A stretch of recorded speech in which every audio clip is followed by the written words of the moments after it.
dan jawaban diplomatis. Ya. Kok tanya saya, mungkin begitu jawabannya. Betul. Kembali ke wisata, Sumber. Terus si Bambang Saptono. Iya, jadi ternyata Bambang Saptono itu juga diam-diam ya, Pram, itu juga mengundang lah, atau menjadi jembatan lah untuk orang-orang yang datang ke rumahnya Jokowi di Sumber itu. Khususnya yang rombongan ya. Salah satu contohnya ketika Bambang Saptono membawa rombongan dari Kesultanan Cirebon untuk bertemu dengan Jokowi. Sempat waktu itu agak ribut gitu dengan Pas Pampres karena tidak ada koordinasi dengan Pas Pampres. Tapi akhirnya ya toh mereka rombongan dari Kesultanan Cirebon dan juga investor ya, itu bertemu dengan Jokowi selama 15 menit. 15 menit saja. 15 Berarti menit. Bambang Saptono ini ibarat Teddy yang menempel pada Prabowo gitu? Bukan, itu Syarif. Oh, Syarif. Betul, karena kalau ada tamu yang ingin bertemu secara khusus dengan Jokowi itu melalui Syarif. Ya kan, waktu itu kan sudah ada yang masuk juga ya, reporter Tempo ya. Iya, ikut rombongan wisatawan. Ikut rombongan ya, gitu. Sinta Maharani gitu, dia masuk ke dalam. Itu seperti apa di dalam itu kondisinya? Ya, jadi ketika Sinta datang ke tempat Jokowi, itu sebelum Jokowi Jumatan.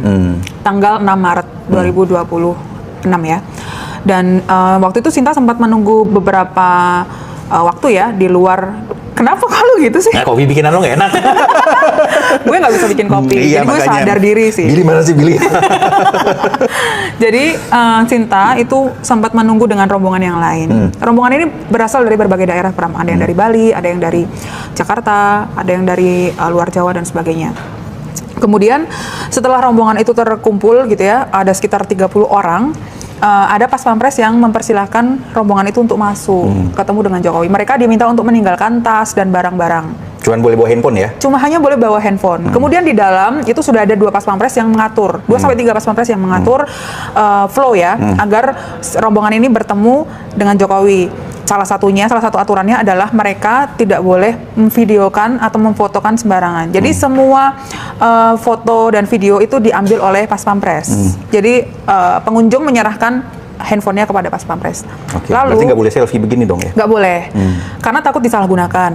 Kemudian ketika bersalaman dengan Jokowi, mereka juga nggak boleh ngobrol, karena pasti lama kan, dan itu akan merusak flow. Gitu. Itu boleh kalau salaman itu kena tangan ke tangan nggak? Ujung tangan aja sih, Bram. Kayak begini nih. Iya. Setelah salaman mereka langsung keluar. Setelah salaman foto dulu, duduk karena di situ sudah disiapkan 2 kursi oleh timnya Jokowi. Nah, timnya Jokowi yang mengatur pose, mengatur alur wisatawan itu ada 8 orang. Ketua gengnya, ketua timnya adalah Syarif. Lainnya itu ya ada Pas Pampres, ada tim dari sipil dan lain sebagainya. Setelah berfoto dengan Jokowi, setelah mendapatkan foto dengan Jokowi, kemudian mereka digiring untuk keluar. Di pintu yang sebenarnya sama sih ketika mereka masuk. Dan ada orang yang membagi-bagikan kaos tadi. Kaos yang bertuliskan militan dan ada kaligramnya Jokowi. Kaos itu disiapkan khusus oleh Jokowi memang. Oh, jadi Jokowi sendiri yang mendanai itu? Jokowi yang mendanai, dicetak oleh timnya, oleh mantan sekretaris pribadinya ya, David Yunanto. Desainnya juga di-ACC oleh Jokowi. Kemudian setiap orang yang datang, yang sudah ketemu Jokowi pasti akan dapat. Tapi lu beruntung sih, Pram, karena lu dapat tapi nggak ketemu sama Jokowi ya. Beruntung ya saya ya? Iya. Anda mengharapkan Anda bertemu dengan Jokowi gitu? Gue berharap dapat kaos, tapi gue gak dapat kaos sih. Dan dicetaknya sekitar 1.000 dalam seminggu. 1.000 kaos. 1.000 kaos dalam seminggu. Wow, berarti katakanlah sudah lebih dari setahun ini ya. Katakanlah setahun aja, berarti udah 52.000 kaos dong dia cetak. Ya mungkin segitu ya, karena kalau pas hari libur, weekend, long weekend dan segala macam itu lebih banyak lagi. Pengunjungnya kan lebih banyak, Pram.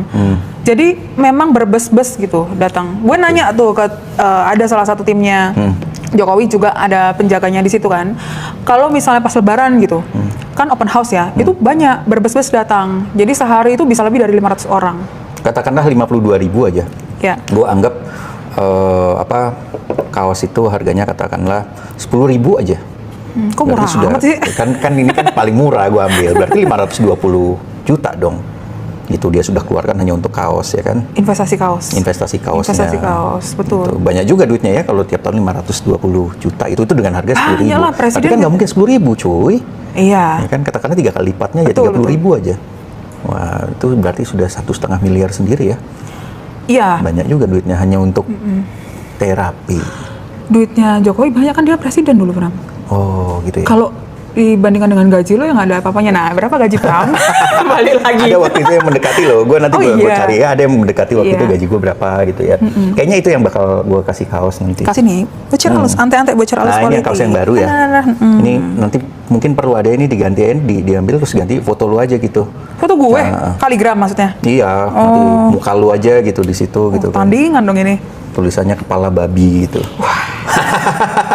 Pas lagi setahun. Kan mirip seperti militan Oh, gitu. iya. Atau lu mau kata-kata khusus juga Militer. boleh. Militer. Oke, ini jadi memang ada diorkestrasi juga ya berarti kunjungan itu kan ya?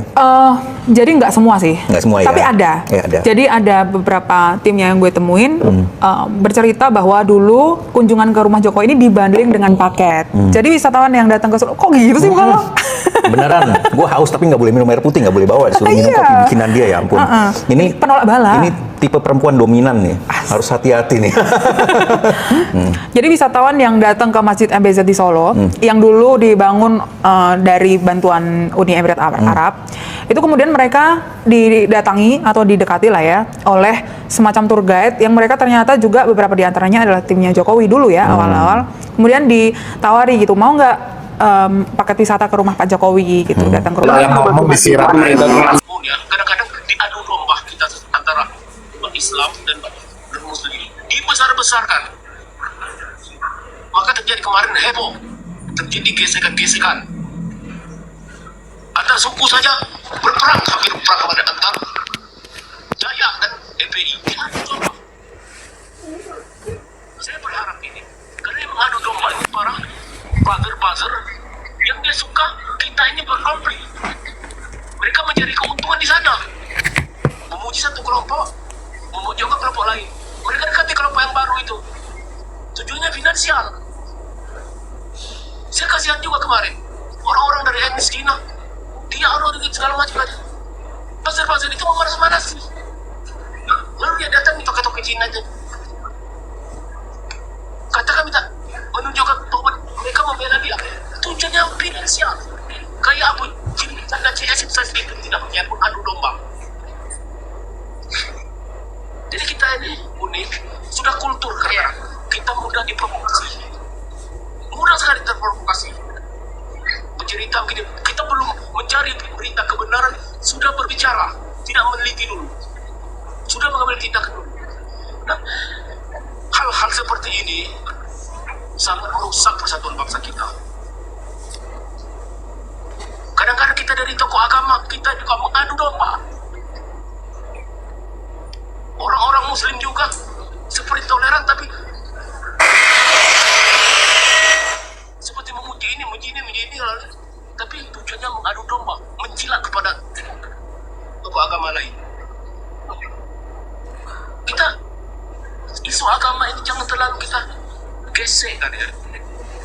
Kayak seperti kemarin, saya ini orang Muslim, tapi saya lihat jejak digital dia ketika jadi Bupati Belitung itu luar biasa Ahoknya. Tapi digesekkan oleh para pengadu domba ini. Mereka memanas-manasi tokoh-tokoh Islam, lalu memanasi yang lain, kemudian dibentrokkan dua kelompok ini. Banyak orang yang terpancing kemarin. Ya. Makanya ada teman saya, dia seorang ya biksu di Palembang. Dia cerita, aduh Kang Fitri, ya, aku ini takut, kami dipuji-puji. Ya kami ini susah lah, kami ini orang dikit, dikepukin orang. Kami nggak suka dipuji-puji kayak gitu katanya. Karena mereka sudah resah dengan ulang-ulang buzzer-buzzer mengadu domba ini. Jadi saya minta bapak-bapak sekalian, tolong kita rem diri kita, jangan sampai kita masuk dalam provokasi orang. Jadi perbedaan agama itu biasa Pak, bagi saya tidak persoalkan.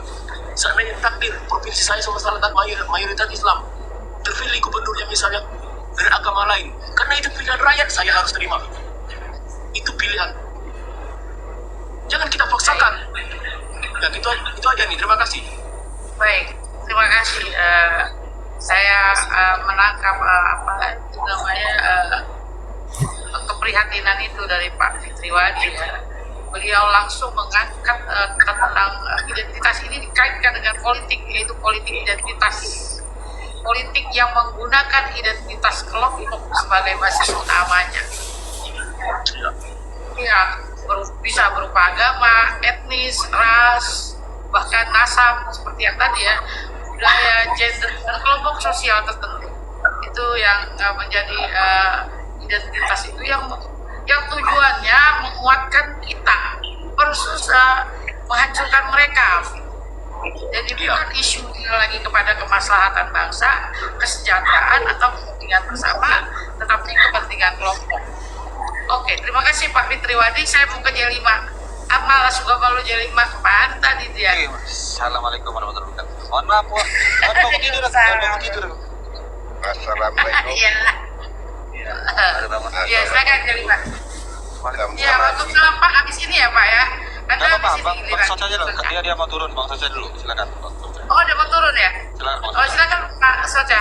Oke, Apa yang ingin ditanggapi? ini identitas penting, tetapi yang kita harapkan identitas yang humanis, nasionalis, Nusantara. Untuk menuju ke sana, kita tidak bisa meninggalkan tadi lingkungan. Bagaimana kita hidup di lingkungan yang nyaman, yang baik, tertata, rapi, punya penata sosial, tatanan sosial yang baik. Hal ini dibutuhkan sarana prasarana pendidikan yang tertata juga. Nah, sudah barang tentu kita akan melihat bagaimana sih pola pendidikan di bangsa kita, di negara kita. Berganti pemerintahan, ganti menteri, kurikulum pendidikan berganti. Sampai pada puncaknya, hal-hal yang paling mendasar dalam bangsa ini itu lenyap daripada akar budaya kita, yaitu sejarah dan kebangsaan. Ini yang enggak tumbuh di dalam bangsa kita. Bagaimana kita mau bangga dengan bangsa sendiri, sementara generasi yang baru tumbuh hari ini lupa dan tidak kenal dengan sejarahnya. Kita tidak berani, apalagi kalau katakan Gus Hasan dikatakan pengecut, kenapa sih nggak berani kita menunjukkan bahwa budaya bangsa kita, peradaban bangsa kita sebenarnya jauh lebih tinggi daripada bangsa-bangsa yang lain? Bukankah itu yang harus kita wariskan kepada generasi muda? Alhasil hari ini karena sistem pendidikan yang begitu carut marut, bangsa kita tidak ada kebanggaan terhadap bangsa sendiri, tidak ada kebanggaan produk-produk bangsa sendiri, sumber-sumber keilmuan yang berdasarkan di negeri sendiri. Kita melihat juga ya ahli-ahli penemu-penemu yang konon sudah diakui negara lain, sementara di negeri sendiri dicampakkan begitu saja. Hari ini kita lihat minyak kita butuhkan, bahkan mampu porak-porandakan perekonomian dunia, sementara bangsa sendiri mampu merangkai teknologi untuk menciptakan minyak yang lain. Itu pun terdampak. Kita tahu juga bagaimana si dosen-dosen guru-guru itu dia bekerja yang seharusnya dia harus fokus dalam pendidikan, sementara dia disibukkan dengan tugas-tugas non-profesional. Selalu banyak bikin laporan ini itu, sementara profesi sebagai seorang guru degradasi atau terampas oleh kegiatan-kegiatan non-pendidikan. Ini yang semakin yang bisa rasakan di dalam kehidupan bangsa ini.